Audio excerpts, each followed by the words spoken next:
अस्सलाम वालेकुम, मैं हूं शेफ अफजल और आज मैं आपके साथ जिंगर बर्गर की होममेड रेसिपी शेयर करूंगा।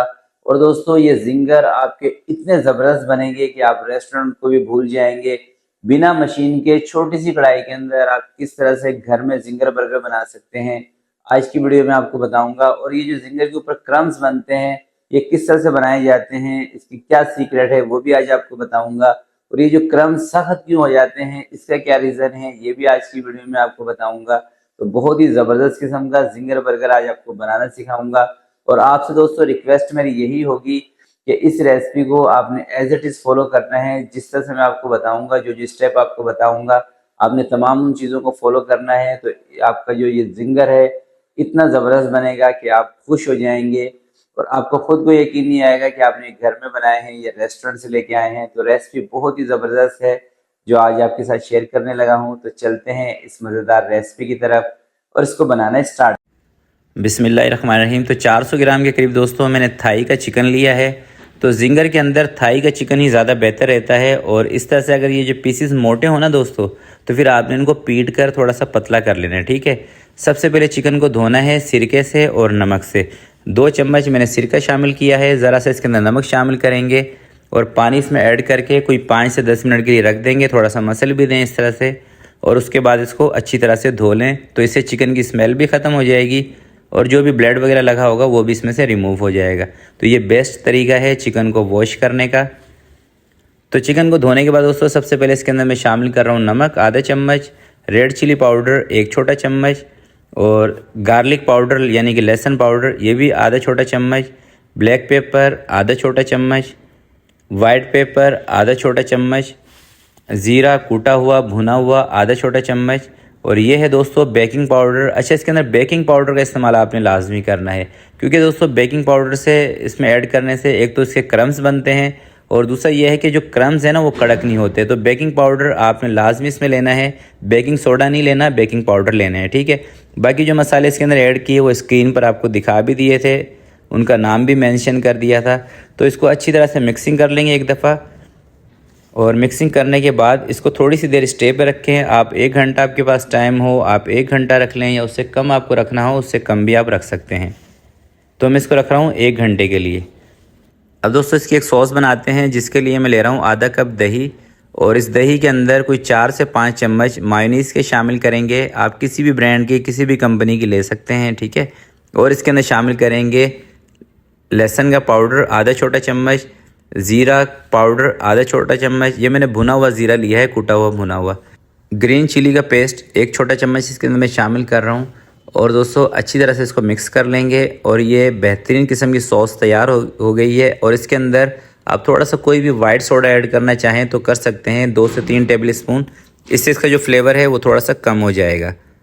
तो अब दोस्तों जिंगर बनाना स्टार्ट करते हैं जिसके लिए तकरीबन आधे किलो के करीब मैं मैदा ले रहा हूँ और एक बड़े से थाल के अंदर मैदे को बड़े से बर्तन में निकाल लेना है।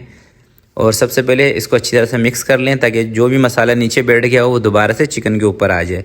2 पीस उठाएं, इसको मैदे में ऐड करें और इस तरह से इसके ऊपर मैदा अप्लाई करें। अच्छा, आपने करना ये है कि मैदे को चिकन के ऊपर लगाना है, ठीक है। यानी कि चिकन को पकड़ के मैदे में नहीं घुमाना, कोशिश ये करनी है कि हाथ के साथ मैदा हो और वो चिकन के ऊपर लगाते रहें और हल्के हल्के हाथ से इसको मसलते रहें। हल्के हल्के हाथ से मसलना है ताकि इसके क्रम्स बने, ठीक है। 1 से 2 मिनट ये प्रैक्टिस करनी है और पास ही आप पानी रख लें, थोड़ा सा ना ठंडा हो ना गर्म हो, नॉर्मल नलके का पानी, उसके अंदर उठा के आप ये पीसेस डिप करें। तो क्रम्स दोस्तों जो बनते हैं ना वो असल कमाल होता है कि आप मैदा इसके ऊपर किस तरह से कोट कर रहे हैं, ठीक है। और दूसरा जो मैंने आपको बताया था कि चिकन के अंदर जब आप बेकिंग पाउडर थोड़ा सा ऐड कर लेते हैं तो उससे एक तो ये जो क्रम्स होते हैं चिकन के ये खुलते भी हैं और दूसरा ये कड़क भी नहीं होते, सख्त भी नहीं होते। तो बेकिंग पाउडर का इस्तेमाल आपने लाजमी करना है, चिकन के अंदर करना है। बाकी मैदे के अंदर इस तरह की कोई चीज़ नहीं ऐड की जाती। कुछ लोग इसके अंदर ब्लैक पेपर रेड चिली भी ऐड करते हैं, वो तरीका भी सही है। अगर आपको ज़्यादा स्पाइसी बनाने हो तो आप मैदे के अंदर भी थोड़ी सी रेड चिली पाउडर या थोड़ा सा जो ब्लैक पेपर का पाउडर है वो शामिल कर सकते हैं। तो एक दफ़ा इसको पानी में डिप करने के बाद दोबारा से आपने वही प्रैक्टिस करनी है, उसी तरह से मैदा इसके ऊपर अप्लाई करना है और हल्के हल्के हाथ से इसको ऐसे देखें थोड़ा सा मसलते रहें, यानी कि मैदा इसके ऊपर चढ़ाते रहें। और अच्छी तरह से इसको जब आप झाड़ेंगे ना तो इसके जितने भी जो क्रम्स बने होंगे सारे के सारे खुल जाएंगे। और साथ ही एक कढ़ाई के अंदर घी रख लें या ऑयल रख लें, जिसमें भी आपको फ्राई करना हो। तो मैंने ऑयल रखा हुआ है, इसके अंदर ऐड कर देंगे। और इसका जो ऑयल का टेम्परेचर है ना दोस्तों, ये ज़्यादा नहीं होना चाहिए। अगर आपके पास टेम्परेचर मीटर है तो उसके हिसाब से आप 140-150 डिग्री पर इसको फ्राई कर सकते हैं। और इसकी जो फ्राई करने की टाइमिंग है ना, कम से कम आपने इसको 8 से 10 मिनट तक फ्राई करना है, ताकि चिकन अंदर तक टेंडर हो जाए, ठीक है। अगर आप इसको तेज़ आंच पे जल्दी फ्राई करके बाहर निकाल देंगे तो फिर चिकन अंदर से कच्चा रह जाएगा और गलेगा नहीं। तो मैंने तकरीबन इसको 8 से 10 मिनट फ्राई किया है। इस तरह का कलर आ गया तो मैं अब इसको बाहर निकाल रहा हूँ। और बाकी के जो 2-3 पीसेस बचे हुए हैं हमारे, उनको भी मैं इसी तरह से फ्राई कर लूँगा।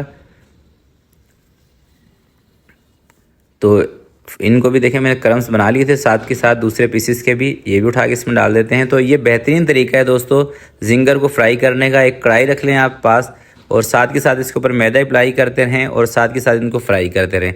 अगर आप मैदा अप्लाई करके रख देते हैं ना, फिर सही तरीके से इसके क्रम्स नहीं बनते हैं, ठीक है। अब दोस्तों जिंगर बनाने स्टार्ट करते हैं। मैंने एक तवा रखा है, ज़रा सा इसके ऊपर घी अप्लाई करेंगे। और जो बर्गर बन है इसी का जिंगर बनाया जाता है, आपको सबको पता ही है। इसको थोड़ा सा गर्म कर लें, बहुत ज़्यादा इसको कोई कड़क करने की ज़रूरत नहीं होती, बस हल्का सा इसको गर्म करें। तो मैं 3 जिंगर बनाऊंगा। वैसे जो चिकन है वो तो हमारे पास तकरीबन 5 से 6 जिंगर का है, मगर मैं बनाऊँ के आपको दिखा रहा हूँ सिर्फ 3 पीसेस। और इसी जिंगर के दोस्तों आप जिंगर रोल भी बना सकते हैं, जिंगर रोल पराठा भी बना सकते हैं, वो भी इसी का बनाया जाता है। और दोस्तों अगर आप 400 ग्राम चिकन का जिंगर बनाते हैं तो इसके अंदर आपके आराम से 6 बर्गर बन सकते हैं। और इसके बीच में जो चिकन का साइज़ आपको रखना होता है ना, ये 80 ग्राम का रखना होता है, 70 ग्राम 80 ग्राम डिपेंड करता है कि आप कितने का इसको सेल आउट कर रहे हैं अपने इलाके के हिसाब से। तो सबसे पहले जो हमने इसकी सॉस बनाई थी वो अप्लाई करेंगे एक साइड पर, और दूसरी साइड पे दोस्तों अप्लाई करेंगे केचप। तो आप चिली गार्लिक भी ले सकते हैं या टमाटो केचप भी ले सकते हैं, जो आपको पसंद हो, आपकी फैमिली को पसंद हो, उस हिसाब से आप बना सकते हैं। तो ये देखिए मैंने जो बड़े बड़े पीसीस हैं ना, उनको मैंने 2 कर लिया है, जिंगर को छोटे कर लिए हैं पीसीस। और जो दोस्तों हमारी सॉस थोड़ी सी बची थी, उसके बीच में मैंने बंद गोभी और ज़रा सी गाजर मेरे पास रखी थी, कटिंग करके अच्छी तरह से मिक्स कर ली थी, और ये इसके ऊपर मैं लगा रहा हूँ। इससे टेस्ट बहुत ही ज़बरदस्त आता है। जब बंद गोभी को आप इस सॉस के अंदर मिक्स करके इसके ऊपर अप्लाई करेंगे ना, तो यकीन करें मैं कह रहा हूँ आप रेस्टोरेंट वाले जिंगर को भूल जाएंगे इंशाल्लाह। एक इसके ऊपर मैंने रखा है सलाद पत्ते का पीस, इस तरह से इसको बना दिया है। आप बनाएं, इंजॉय करें। और दोस्तों आपने इन्हीं मसालों के साथ बनाना है जो मैंने आपको बताए हैं, इतनी ही क्वांटिटी रखनी है, यही तरीका अपनाना है। तो इंशाल्लाह आपके जिंगर इतने मज़े के बनेंगे, तो मैं कह रहा हूँ आप रेस्टोरेंट वाले जिंगर को भी भूल जाएंगे, इतनी ज़बरदस्त रेसिपी है। तो आज की वीडियो के लिए दोस्तों इतना ही, आपसे मिलते हैं किसी नेक्स्ट वीडियो में। तब तक के लिए मुझे दीजिएगा इजाज़त। अपना बहुत सारा ख्याल रखिएगा, अपने वालिदैन का ख्याल रखिएगा। अल्लाह हाफिज़।